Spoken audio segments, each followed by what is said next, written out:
Domestic violence affects the lives of far too many people in Wisconsin each year. More families are losing loved ones to domestic violence.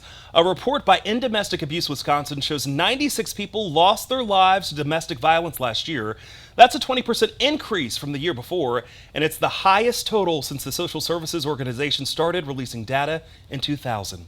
Tonight, people in Beloit tried to shine a light on domestic violence, a problem here in Wisconsin. New at 10, Grace Olch has you covered on the candlelight vigil they held to call attention to how this affects everyone.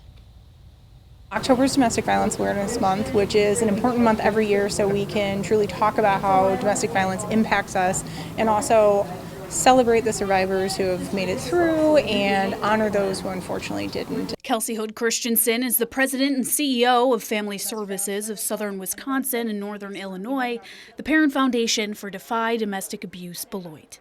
In honor of Domestic Violence Awareness Month, Defy hosted their annual candlelight vigil for advocates and survivors of domestic abuse to share their story.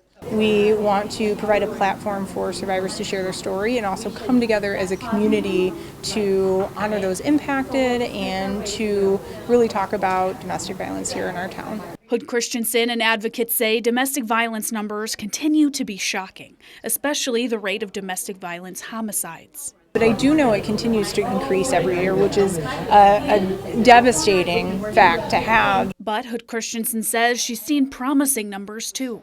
As an individual program serving the county, we continue to see our numbers grow as well and have reached multiple hundreds that we're serving every year in a variety of different ways. For anyone who may be in an abusive relationship or has concerns for someone they love, Hood Christensen says the best first step is safe, private communication. Isolation is such a big part of the power and control in abusive relationships, and starting to break that in safe ways is really important. To learn more about Defy's resources, you can visit WKOW.com or call the 24-hour hotline number at the bottom of your screen. In Beloit, Grace Olch, 27 News.